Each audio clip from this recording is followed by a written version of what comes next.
I was outside one night looking at the sky. We were in the suburbs and I was a child. And for once, the South Florida skies were clear. There was no rain, and there was stars everywhere. I had a bunch of light pollution, but we don't need to worry about that. Since the dawn of man looking up and seeing that birds had wings, they thought, I want to do that too.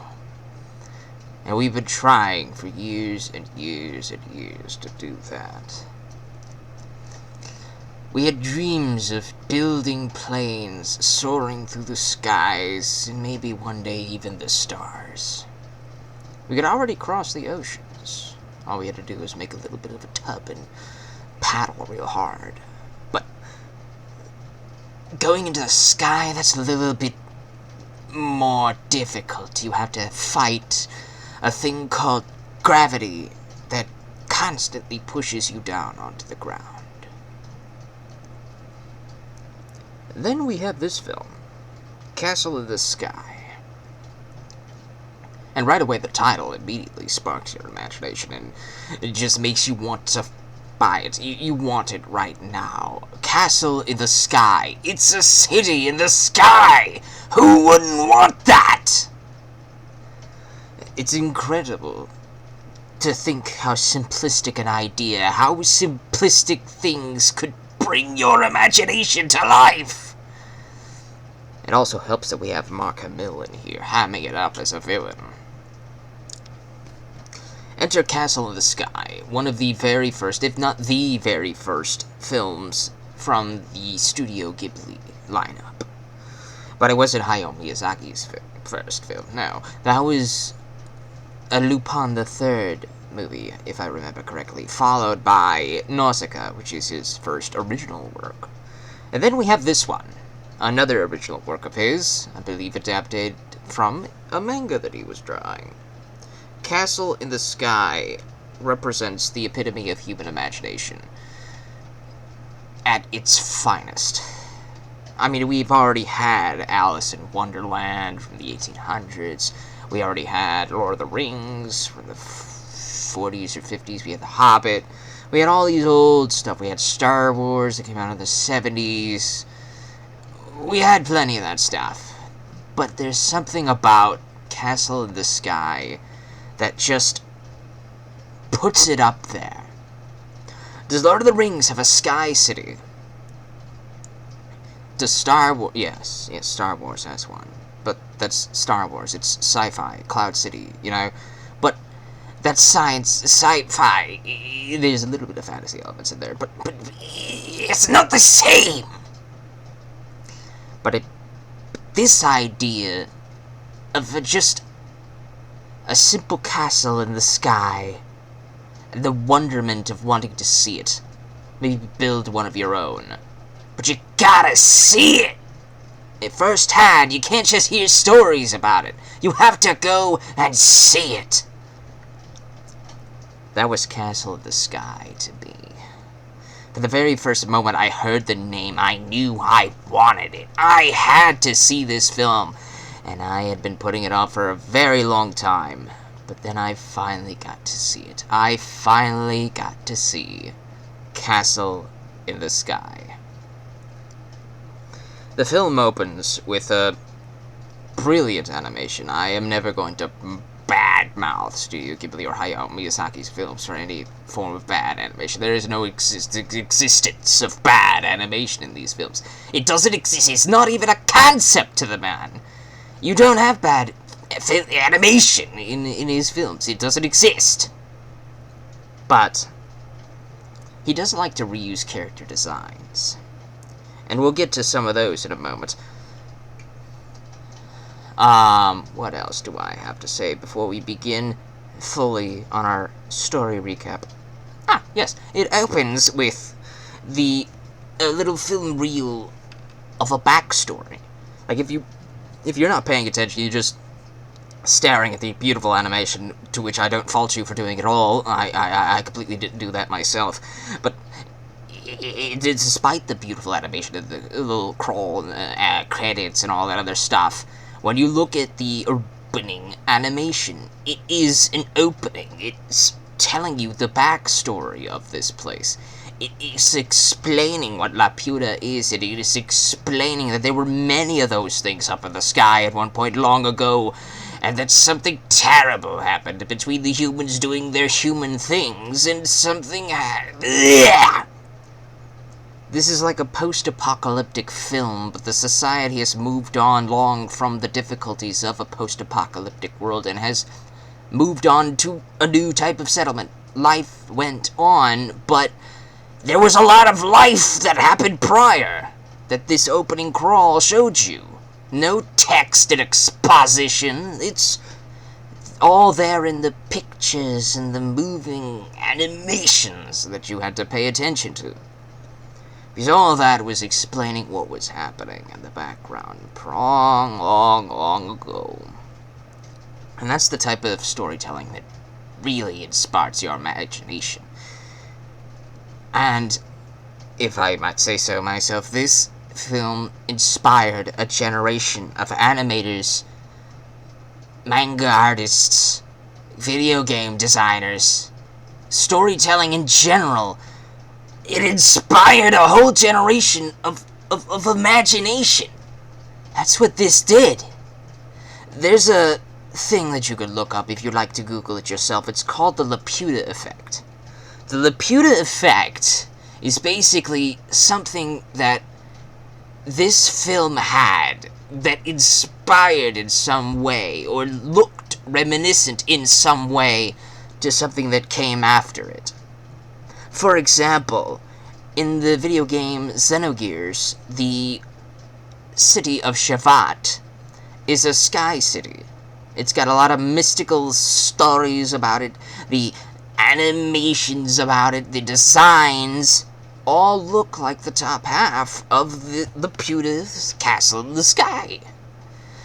And that's just one small, tiny example. If you want to look at another, here's Final Fantasy XII. Final Fantasy XII uses a type of mystical, magical energy ore called magicite. And this magicite can enable rocks to float. Bujurba is a sky city filled with magicite, and this is why this castle can float. And in this movie, they end up mining a mysterious magical ore called Ethereum, which could do the same thing. Which came first? Of course, this one came first. But who knows? Maybe that idea was inspired from this. So many floating castles and mystical lore and ancient storytelling from all sorts of stuff that came after this. All comes back to Castle in the Sky. This sparked a revolution in imagination. And it is my favorite Miyazaki film. It is replaced Spirited Away after I've watched it just once. And it replaced Spirited Away, which I had watched dozens of times, but I'll get to that one when we talk about that movie. We open Castle in the Sky with this girl. She's on a large airship, but she doesn't seem to be there of her own accord. She is being escorted a little bit forcibly by some people in suits. One of the people in suits is voiced by the legendary Mark Hamill, voice actor for the Joker, amongst many other things, and of most recent, he is voicing Skeletor in the Netflix He-Man series, one of them at any rate, Revelations or something. This man is a legend, and just hearing him in this role as the main villain is fantastic. There's nothing wrong with him. One of the main things that I have wrong with a couple of Miyazaki's epics, and Miyazaki's epics, I would say there's three of them. There's Castle in the Sky, there's Nausicaa, The Valley of the Wind, and then there's Princess Mononoke. I would call those his epics. The rest are not really epics so much as, like, you know, a fantasy epic with the whole good versus evil, man versus nature, and all that other stuff. It's not so much as an epic in those other films as it is in these three films. And usually in his epics, I have problems with the villains. I had a problem with the villain in Princess Mononoke, but we'll get to that one when we make that video. I had a problem with the Lady Kushana in Nausicaa, but not as much of a problem as I had with the one in Princess Mononoke. I had no problems with the villain in this film. I had no problems at all. Mark Hamill knows how to sell a line. He knows how to sell motivation. He knows how to sell all of it! The script was dead on in many places. There's some places where it might be a little off of the English dub, with the Anna Paquin or the James Vader view. But for the most part, it was very good. I had no problems with the scripting in the English dub. I watched all of these movies in the English dub, and they were fantastic. Some better than others. This one being the better than others sometimes. Most of the time. I was captivated from the first moment of the crawl with the animation to the end credits. I didn't pause it once, and normally I always pause the film to take care of responding to an email or going to do something else. I didn't do any of that at the time when I watched this. I went from start to finish. That's how good this film is, from my perspective. We open with the girl on the airship. She's being held against her will by Mark Hamill and his goons in suits. And suddenly they're attacked by some sky pirates! That's another thing that's friggin' amazing! So we had pirates in the seas, of course, with the ships all over the waters. And then, of course, when you have a society that has airships, of course you're gonna have sky pirates, right? It's a romantic idea to have sky pirates attacking ships in the air, boarding them, and stealing all of the doubloons. These sky pirates were fantastic, and I have absolutely nothing wrong or bad or mean to say about them. The only thing I might be able to say in regards to how Miyazaki tends to, reuse character designs in some way, shapes, or forms. He might reuse an outfit. The main leader of the sky pirates in this film wears a similar outfit to Sophie in House of Moving Castle, if you noticed that. What other similarities? Oh yes, the facial features, the design of our lady here, who's played by Anna Paquin. The design of her is very similar to Kiki in Kiki's Delivery Service. There's a lot of reused character designs, but it's not like diverting of your attention. It's not bad in any ways. A lot of people reuse character designs in their own works. For example, Akira Toriyama reused a lot of designs for example, his Dr. Slump manga. We have Tsukutsun, who ends up looking, who later on he does Dragon Ball, and he creates a character called Yamcha. And Yamcha ends up looking like the spitted image of Tsukutsun in a lot of places until he gets the scars on his face, So, a lot of the times they reuse designs, outfits, and there's nothing wrong with that. It's just their own works, and they can do whatever they want there. The pirates end up causing a lot of problems with this sky ship, and the ship starts to crumble, and the lady here grabs a mysterious amulet from Mark Hamill's pocket. And she jumps out, thinking to fall to her death, because she doesn't want anybody to get their grubby mitts on the MacGuffin. But the MacGuffin this time is used really nicely. It's a little amulet, sky amulet, and you learn it's an amulet from Laputa, a mystical castle in the sky. And as she's free-falling down to the ground, we skip ahead to our next character, played by James Van De Beek. And I'm going to be calling most of these characters by their actor names because I am terrible at remembering names. Actually, no. I actually remember this character's name. His name is Patsu. So we're going to call him Patsu because he's actually called Patsu. So Patsu is, he's like one of these orphan boys doing work with some mines. He's a very handy man. He works with engineers. He's a good engineer. He's a pretty resourceful kid. Lives on his own. And he's building an airship so that he can go up into the sky to find Laputa, which is something his father once found. But nobody believed his father when he said that he found the castle in the sky, and he was labeled a crackpot until the day he died. and he was wanting to prove everybody wrong. He wanted to prove that his father had found Laputa. So right away, in just like one short moment, you could see that this kid's obsessed with this castle. And without him even needing to say it, you could see the pictures on the walls in his home. And suddenly he sees something glowing falling from the sky outside, and he jumps out and sees that it's a girl. Her amulet is glowing that much. She's not free-falling at fast, lightning-fast speeds. She is free-falling very slowly, floating down very slowly. So he jumps up onto this little wooden board to catch her. And he does. And for the moment, while the amulet is glowing, she feels light as a feather. And so they talk for a little bit. Boy meets girl moments. One of the greatest boy meets girl moments that I've ever seen in anime. I haven't seen too much, but in other stories, movies, TV shows, Western animation, all that stuff, this is one of the greatest examples that I have seen of the whole boy meets girl story. In fact, Miyazaki would end up using this type of template in future installments of his stuff and other Studio Ghibli films.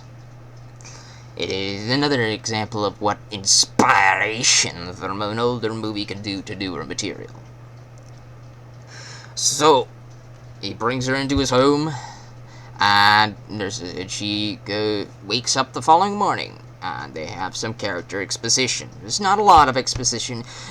Most of the talking in this film is to push the narrative forwards. And as they're talking, you could see that the camera's panning around. The invisible camera is on actual film, but you know, the screen is panning around to see pictures of the Laputa as he's talking about it. So you have visual effects on top of verbal effects, vocal effects, and it builds the story up. It builds the lore up. And you want to know what this castle is as much as this kid does by the time he's done talking. And then suddenly, some guys in suits show up. And they're after her. He thinks that they're after her. She knows that they're after her. And so they gotta get away. They're running off into the city to try to escape the pirates that have found them. The pirates are in the city, though. They're talking door to door, looking for the girl. And he tries to disguise her, and so that they wouldn't find her, but her hat falls off, and so her pigtails show, and they say, "Oh, it's the girl! Get her!" And so they're chasing after the two, and this chase sequence is very satisfying. It's beautiful animation for the 80s. It's good animation. It's good character work. It's good building. And the pirates are a delight to see. They're bumbling, but they're not incompetent either, because they almost catch them plenty of times. And then there's some funny moments where two strong men, one of the strong men of the pirates and one of the strong men of the miners, get into a little brawl, and it's pretty friendly. It's pretty amazing.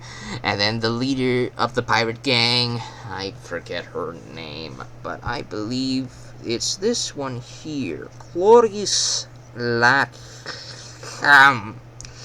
If that's not her, I apologize, but I'm just gonna call her the pink-haired pirate lady, because I'm terrible with names. I'm terrible with them.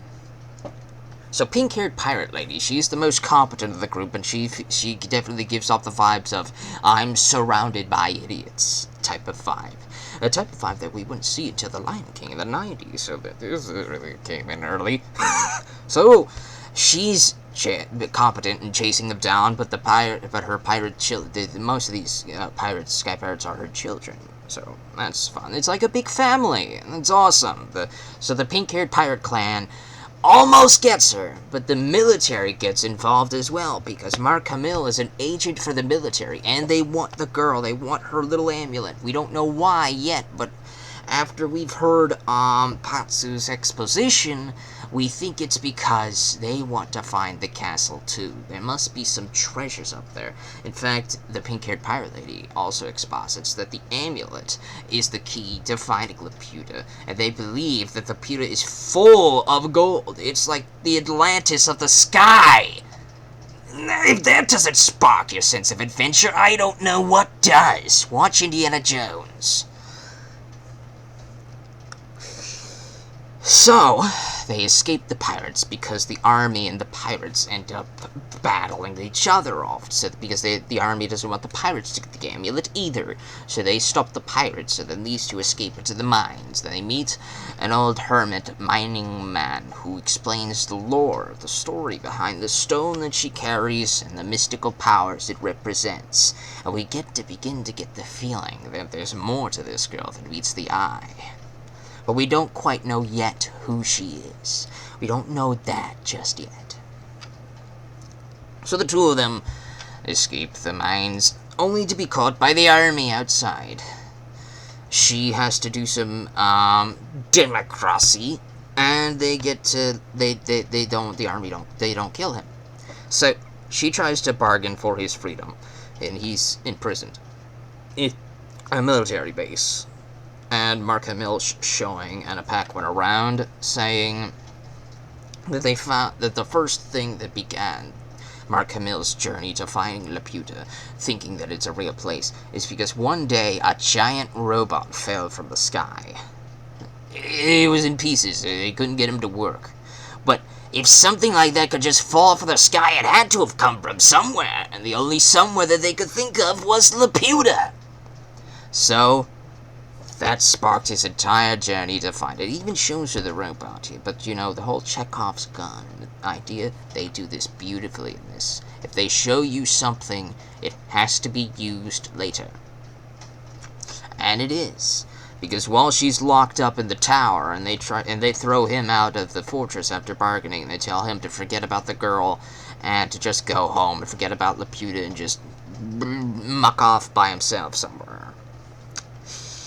But he refuses to do that. He ends up meeting up with the pirates, the Sky Pirates, and the Sky Pirates see that he doesn't have the girl either, and he's useless to them now. But he says that he wants to go with the Sky Pirates to go get the girl back, and the pink-haired pirate lady believes that if he's with them, then Anna Paquin might be more cooperative. So they bring him along, and they're going on a daring rescue to rescue Anna Paquin. But Anna Paquin doesn't even need rescuing because she prayed to her little stone, and she whispered a little spell that her grandmother had told her of a long ago mystical relic and all that stuff with the whole amulet. And suddenly the robot in the basement wakes up! It lights up. It wasn't actually broken or dead. It was still there. It was dormant. It was in like a sleep mode. But this spell that she spoke in the range of this robot woke it up, and the robot starts going on a rampage trying to get to the girl to save her. And then you get the feeling that if this robot harbors no ill will towards the girl, then what does that mean? What does that mean? Does that mean that anybody who holds the stone is actually in control of the robot? Or does the robot know that she's connected to the Laputa? We don't know that just yet. But we will find out. The robot saves the girl, but they're stuck, isolated on the tower of the fortress. It's in flames. The robot has absolutely decimated everything except for the massive airship fortress that I'm just going to call the Behemoth. So the Sky Pirates arrive with Patsu in tow, and they rescue the girl, but she drops the amulet. So the pink-haired pirate lady says, well, that was a waste of a trip. It was a waste, she says, because now you don't have the stone. But she has something better. She remembers where the stone's light pointed to after she activated the amulet that activated the robot. There's a beam of light that burst out of her amulet, shooting towards the sky in the distance. Mark Hamill sees this light as well, and he's from the base of the tower. He saw the light as well.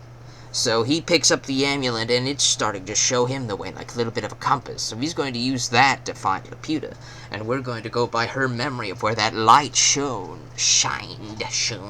into the sky to find Laputa themselves. So we have two teams. The pirates have joined forces with Patsu and Anna Paquin, and then we have Mark Hamill's team and the military grunts and the Behemoth airship. And they're both flying towards Laputa, and the race is on! But we have some time to breathe. It's a little bit of a downtime now, because now the two get to talk to one another. They get to acclimate to the Sky Pirates in their airship, and it really does feel like a cozy little home. These pirates don't feel like very nasty people. They don't feel like bad guys. They're not killers. They just want a lot of gold. And don't we all just want a lot of gold? So, we have some time to breathe, and we see that a relationship of liking one another starts to form between our two protangents. The boy and the girl like each other. And everybody can see it. The pink-haired pirate lady can see it. The other Sky Pirates can see it. Everybody can see it. You can see it if you're the viewer watching it. You can see it. And it works beautifully. Nothing's forced. It just feels like a natural progression of events, and you could tell usually in like a short amount of time, when two people are going through very exciting things, things can really happen very fast. Because of that adrenaline and all that stuff happening in a massive domino effect, and when you finally get time to think, and you look at one another, that's fire is still there. But it doesn't last for long, because the behemoth comes out of the clouds, right from underneath them, and their guns start shooting, wailing down on the Sky Pirate ship. But they had made it just to this giant storm cloud, a little funnel, and Patsu thinks that the Laputa is in that storm cloud. So the two of them break off in this little glider kite thing, and they fly into the storm while the behemoth takes care of the Sky Pirates, and they fall into the funnel cloud as well, but we don't see the airship actually get destroyed, so we can assume that they might still be alive. So Patsu and Anna Paquin arrive on the castle in the sky. It's real. It's not a myth. And when that realization hits these two, we actually have a few moments where they just laugh with each other. They just, when they realize that this thing, this mystical object that had been the focal point for almost all of their lives actually exists. It wasn't just a story that a grandmother passed down to her granddaughter. It wasn't just a story from a crackpot father who died a drunk and a mess. It was real. And the realization of that for these two characters was fantastic to see. And so they find out that this place is a garden, because it's been a long time. Trees and overgrowth have consumed the buildings. Moss has covered the towers. And all of the robots are dormant. Most of them are all dormant, moss-covered, moss-riddled. They have turned partially into plants. They line the base of the main tower of this garden-type top layer of the castle. And there's a bit of a stream, a little stream that lines the inner ring of the Laputa. And when Patsu sinks his head below, he sees that there's an entire city, a ring city, that had been flooded. And you get the feeling that this castle has been up here in the sky for centuries, untouched, unknown by anybody. The people who used to live here, they're long gone. What happened to them? And then you remember the opening credits sequence. What happened was quite simple. The Sky Cities started to dispute and bicker with one another. Anybody with power wanted more power. What do you do when the world below gets consumed by fire? Only the rich get to go onto the Ark. When you have a bunch of power-hungry people on a big ship in the sky, you can imagine that they're all going to want to, try to get it for themselves. All that money and gold, that's mine! And so disputes start to happen, and all this massive antiquity-era super sci-fi civilization starts to crumble around them. One by one, the Sky Cities tumble, and the people in the sky have to learn to live on the ground again. And life had to move on. And we also learn that Anna Paquin is a descendant of the Laputan royal family. The royal family left Laputa during the height of this chaotic period that caused everybody to die out. They escaped to the world below to live as normal people on the ground, as paupers, as you might say. Her amulet is like the key to this castle, which is like a machine. The amulet, when it comes into contact with the core of Laputa, will bring the castle to life. And you learn that just like one of those fantasy sci-fi military satellites with giant lasers that can fire lasers down to the ground and blow everything up, kind of like that No Time to Die. Die Another Day. That's funny with the 007s. You know how, what's his face? The previous guy to Daniel Craig, the previous James Bond, his final film was Die Another Day. And Daniel Craig's final film is No Time to Die.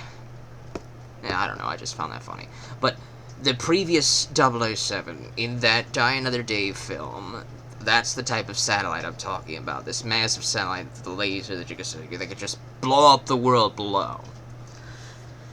So that's what Laputa has in its core. There's a big machine on the bottom half of the castle that's still operational, and Mark Hamill in the Behemoth Sky Fortress City airship, his Behemoth airship, has arrived to Laputa, and the military are starting to haul off all of the gold. They have captured the pirates who are still alive, and Patsu has to save the pirates. He's got to stop them from getting the gold. He has to rescue the Anna Paquin princess. He's got to stop Mark Hamill. And all the action just starts to pick up in a domino flowing action of satisfying proportions. And sadly, the castle in the sky falls. Or rather, the sci-fi portion of it does. Because as you know, with Hayao Miyazaki, he prefers nature to technology. And in a lot of his films, especially his first major two, Nausicaa and Castle in the Sky, the technology age failed, and people have to get back to nature. They have to get back to this spirituality way of living. That's why the bottom half of Laputa falls with Mark Hamill, who is more focused on the bottom half and the weapon system that the Castle in the Sky was equipped with. He wants that so that he can become the king of Laputa, the king of the world, because he now has the power to destroy cities in the world below. He wants to be hailed as a god again. His people were revered as gods, and he wants to be one of them again. He's power hungry. And meanwhile, Anna Paquin just wants to live a normal life with Patsu. Isn't that adorable? So, the two of them whisper the last sequence of code to the machine that causes a self-destruct sequence and destroys the bottom half of the castle. The Sky Pirates get to flee to safety. Patsu managed to save them. Patsu managed to get the girl. Patsu managed to stop Mark Hamill. And the top half of Laputa still gets to float in the sky. The garden survived. Isn't that nice? And the film ends with our two heroes heading back to the world below, parting ways with the pirates, and getting back to their normal everyday lives. And what a ride that was. What a ride that was. All of these characters fulfill a nice trope that ends up sparking a whole series of characters in various film franchises and show franchises and video games that end up feeling eerily familiar. For example, let's look at the Sky Pirates in this film. The Sky Pirates are bumbling, but they're very likable. They're incredibly likable, and they realize that the pink-haired lady captain has a heart of gold, as well as a lust for it. And you get the feeling that they're noble. They're not pure evil, that they would kill you to steal your baby to ransom for a bunch of gold. They just take the gold and leave the baby alone. we have a couple of video games that came out in the 90s called the Mega Man Legends franchise. The Legends franchise is a spin-off of the mainline Mega Man games, which featured some sky pirates called the Bonds, led by Teasel Bon, his sister Tron Bon, and their little brother Bon Bon. Bon Bon can only say Babu, or variations of it. It's kind of like Groot, but Bon Bon can only say Babu. You get the feeling that it's a baby in a robot body. Who knows why? Teasel has robot eyes. He's had some surgery himself. But they fit that same niche that these sky pirates fill. And later on in Final Fantasy XII, we have some sky pirates in Balthier and Fran. And while they're not comic bumbling buffoons as the Bonds or the sky pirates in this, they fit that noble pirate romanticized trope that the pink-haired pirate captain lady represented. And the main character in Final Fantasy XII, Vaughn, ends up joining the sky pirates to save the day. They have a common cause that they want to do, and that's what he ends up doing with the sky pirates. There's a lot of things like that that happens throughout all sorts of video games and movies and future animes and manga. That is the example of the Laputa effect. This thing inspired a generation, man. And it deserved to. This is Castle in the Sky. My favorite Miyazaki film. Ever. And I doubt his new one is going to replace that. Not to say that I probably won't like it or love it. It's just, this film is just that good. It was lightning in a bottle. There have been films that have come out preceding this that tried to capture that magic. But it just doesn't quite do it just as well as Castle in the Sky did. This was the Star Wars. This was the Lord of the Rings. This was the Alice in Wonderland. That first introduction into a mystical thing that just took you on a ride from start to finish, and that you can't stop talking about. This has been a Film Files breakdown audio cast of Castle in the Sky. And remember, be imaginative.